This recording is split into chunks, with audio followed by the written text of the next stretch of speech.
Hello दोस्तों, एक बार फिर से स्वागत है आपका अपने यूट्यूब चैनल एनी एग्ज़ाम में। तो एक नई अपडेट और एक नई वैकेंसी की डिटेल आपके लिए लेके आए हैं।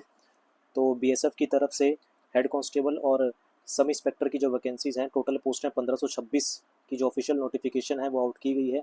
आप सबको बता दूं कि ये सारी वैकेंसी जो है वो CAPF के अंडर आती हैं, यानी कि सेंट्रल आर्म्ड पुलिस फोर्स की ये भर्ती है, जो कि अलग अलग डिपार्टमेंट में रहती है। जैसे BSF हो गया, CISF हो गया, CRPF हो गया। तो इन सब की टोटल वैकेंसीज निकाली गई है 1526, और पोस्ट है आपके पास हेड कांस्टेबल और ASI और क्लर्क की। तो कंप्लीट डिटेल देखेंगे, ऑफिशियल नोटिफिकेशन को देखेंगे। तो एंड तक वीडियो को जरूर देखिएगा, और वीडियो पसंद आए तो इसे लाइक, शेयर, और इस एग्ज़ाम की पूरी प्रिपरेशन के लिए चैनल को सब्सक्राइब जरूर कीजिएगा। तो सेंट्रल आर्म्ड पुलिस फोर्स में जो है टोटल 1526 वैकेंसीज निकाली गई हैं। ये आपके पास ऑफिशियल नोटिफिकेशन है जो कि BSF की तरफ से जारी किया गया है। तो बॉर्डर सिक्योरिटी फोर्स की तरफ से ये नोटिफिकेशन जारी किया गया है। तो इसमें दिया गया है कि शॉर्ट एडवर्टाइजमेंट है ये for the direct recruitment of assistant sub inspector, यानी कि ASI की पोस्ट है। और जिसके अंदर आपका स्टेनोग्राफर, कॉम्पिटेंट स्टेनोग्राफर हो गया, और हेड कांस्टेबल की यहाँ पर पोस्ट निकाली गई है। Ministerial competent ministerial in central armed police forces, यानी कि CAPF में ये वैकेंसीज निकाली गई है। एंड वारंट ऑफिसर की भी यहाँ पर वैकेंसीज निकाली गई है। और हवलदार क्लर्क की वैकेंसीज है इन असम राइफल्स एग्जामिनेशन 2024। इसकी जो स्टार्टिंग डेट है, यानी कि आप जो अप्लाई कर सकते हैं वो 9 जून से आप अप्लाई कर सकते हैं, और 8 मई तक आप इसे अप्लाई कर पाएंगे। तो 9 जून से लेके 8 मई तक का पूरे एक महीने का टाइम आपको दिया गया है। Border security force is conducting the direct recruitment. तो ये जो रिक्रूटमेंट करवाई जा रही है, ये बॉर्डर सिक्योरिटी फोर्स की तरफ से करवाई जा रही है। फॉर द पोस्ट आपको ASI, यानी कि असिस्टेंट सब इंस्पेक्टर और हेड कांस्टेबल की ये वैकेंसीज हैं। एंड और किसकी, वारंट ऑफिसर और हवलदार की ये वैकेंसीज निकाली गई है। तो दोनों मेल और फीमेल दोनों कैंडिडेट इसके लिए एलिजिबल हैं, जो कि who are ordinary residents of India. इसकी जो कंप्लीट नोटिफिकेशन है वो आपको इसके BSF की वेबसाइट पर जो है वो मिल जाएगी।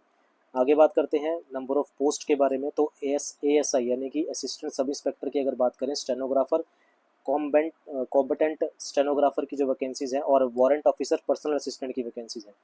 तो CRPF में टोटल वैकेंसीज हैं 21, BSF में जो वैकेंसीज हैं वो हैं 17। तो ये सारी की सारी सेंट्रल आर्म्ड पुलिस फोर्स की वैकेंसीज हैं। ITBP की बात करें तो 56 वैकेंसीज हैं।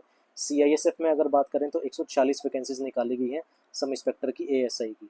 और SSB की अगर बात करते हैं तो 3 वैकेंसीज SSB में निकाली गई हैं। इसी तरह से अगर हेड कांस्टेबल की बात करते हैं, हेड कांस्टेबल मिनिस्ट्रियल, कॉम्बटेंट मिनिस्ट्रियल और हवलदार की अगर बात करें तो CRPF में जो हेड कांस्टेबल है उसकी टोटल वैकेंसीज 282 निकाली गई है।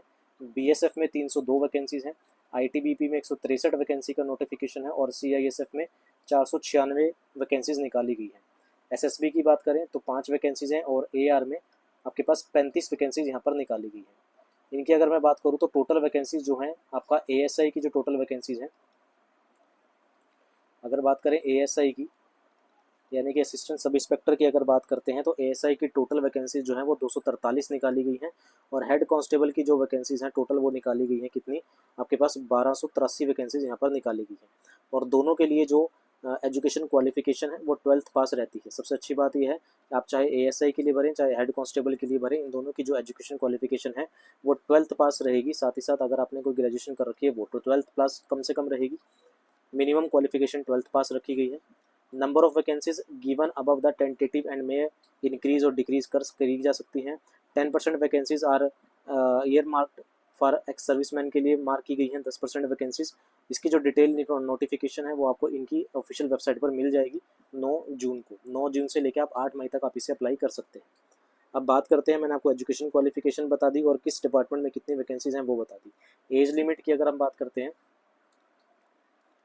अगर एज लिमिट की अगर बात करें तो एज लिमिट जो रहती है वो आपका 18 से लेके 25 साल तक यहाँ पर रहती है। OBC की अगर बात करते हैं तो OBC की रहती है 18 से 28 साल, और जनरल SC ST की अगर बात करते हैं, SC ST की बात करें तो 18 से 30 साल SC ST की रहती है। जनरल वालों के लिए जो है वो 18 से 25 साल यहाँ पर एज कैटेगरी जो है वो रहती है। इसके अंदर जो प्रोसीजर है वो क्या रहता है, आपके पास पहला तो है रिटर्न एग्जामिनेशन होगा, रिटर्न एग्ज़ाम लिया जाएगा। इसमें सबसे अच्छी बात है इसके अंदर कोई रनिंग नहीं होती, और कोई फिजिकल मेजरमेंट, इसका PSC फिजिकल स्टैंडर्ड टेस्ट होता है, यानी कि PST होगा। इसके बाद रनिंग वगैरह नहीं होगी, आपके पास स्किल टेस्ट होगा, और फिर डॉक्यूमेंट वेरिफिकेशन होगी, यानी कि जिसे हम DV बोलते हैं, और फिर आपका मेडिकल एग्जामिनेशन होगा। तो ये प्रोसीजर रहता है रिटर्न एग्जामिनेशन। PST यानी कि फिजिकल स्टैंडर्ड टेस्ट होगा, आपकी हाइट वाइट यहाँ पर जो है वो मेज़र की जाएगी, आपका स्किल टेस्ट होगा, DV होगा और आपका मेडिकल एग्जामिनेशन होगा। सिलेबस क्या रहता है इसका? सिलेबस की अगर बात करते हैं तो इसके सिलेबस में हिंदी और इंग्लिश आती है। हिंदी और इंग्लिश रहेगी, कितने? 20 क्वेश्चन रहेंगे 20 मार्क्स के। और आगे बात करते हैं जनरल इंटेलिजेंस, जिसे आप रीजनिंग बोलते हैं, जनरल इंटेलिजेंस जिसे हम रीजनिंग बोलते हैं, ये भी 20 क्वेश्चन रहेंगे 20 मार्क्स के। आपका न्यूमेरिकल एबिलिटी जिसे हम मैथ बोलते हैं, NA मैंने लिख दिया न्यूमेरिकल एबिलिटी, इसके भी आपके पास 20 क्वेश्चन रहेंगे 20 मार्क्स के।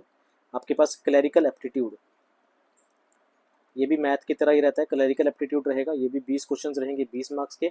और आपका बेसिक कंप्यूटर यहाँ पर आएगा, कंप्यूटर आएगा 20 क्वेश्चन 20 मार्क्स का, ये इसका सिलेबस रहता है। हिंदी इंग्लिश 20 क्वेश्चन 20 मार्क्स के, जनरल इंटेलिजेंस यानी कि रीजनिंग 20 क्वेश्चन 20 मार्क्स के, आपका न्यूमेरिकल एप्टीट्यूड 20 क्वेश्चन 20 मार्क्स के, क्लरिकल एप्टीट्यूड 20 क्वेश्चन 20 मार्क्स के और बेसिक कंप्यूटर 20 क्वेश्चन 20 मार्क्स के। तो टोटल हो जाता है ये 100 क्वेश्चन आपके पास रहेंगे और 100 मार्क्स के रहने वाले हैं। तो ये आपका सिलेबस रहेगा। एजुकेशन क्वालिफिकेशन +2 है, ठीक है। और रिटन एग्जामिनेशन होगा, PST होगा, आपकी हाइट वाइट जो है वो मेज़र की जाएगी, आपकी चेस्ट मेज़र की जाएगी, आपका स्किल टेस्ट होगा। स्किल टेस्ट की अगर बात करते हैं, स्किल टेस्ट की अगर बात करते हैं तो जो भी स्टेनो के लिए फिल करेगा, अगर स्किल टेस्ट की बात करते हैं तो स्टेनो वाले हैं उनके लिए आपके पास स्टेनो का टेस्ट होता है। और बाकी जो हेड कांस्टेबल हो गया, जिन्होंने स्टेनो के लिए अप्लाई नहीं किया, नहीं करेंगे, हेड कांस्टेबल में आपके पास टाइपिंग टेस्ट होगा।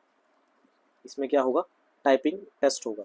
तो स्टेनो की जो वैकेंसी भर रहे हैं, जो ASI की वैकेंसी भरेंगे, स्टेनोग्राफी जैसे होगा, स्टेनोग्राफर हो गया, इसके लिए स्टेनो का टेस्ट होगा। और जो हेड कांस्टेबल के लिए भरेंगे, इसमें जो स्किल टेस्ट होता है वो टाइपिंग का रहता है। अब ये टाइपिंग कितने मिनट की रहती है, स्टेनोग्राफर कितने मिनट की रहती है, कंप्लीट डिटेल क्या है सिलेबस की, अभी तो मैंने आपको शॉर्ट फॉर्म में बता दिया कि सिलेबस जो है वो आपका ये रहता है, ठीक है ना। क्या क्वालिफिकेशन है, उसके साथ साथ क्या मांगा गया, एज क्राइटेरिया, कंप्लीट डिटेल जो है वो आपको नेक्स्ट वीडियो में मैं बता दूंगा।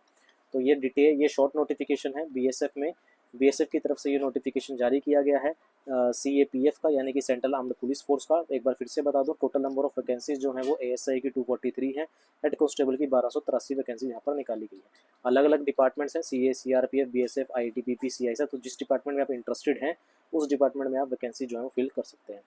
तो यही नोटिफिकेशन, यही जानकारी आपको देनी थी। अगली वीडियो में कंप्लीट डिटेल में आपको साथ लेके आऊँगा। इस एग्ज़ाम की पूरी प्रिपरेशन के लिए चैनल को सब्सक्राइब जरूर कीजिएगा। वीडियो पसंद आई हो तो लाइक ज़रूर कीजिएगा। मिलते हैं अगली अपडेट के साथ। Thank you very much.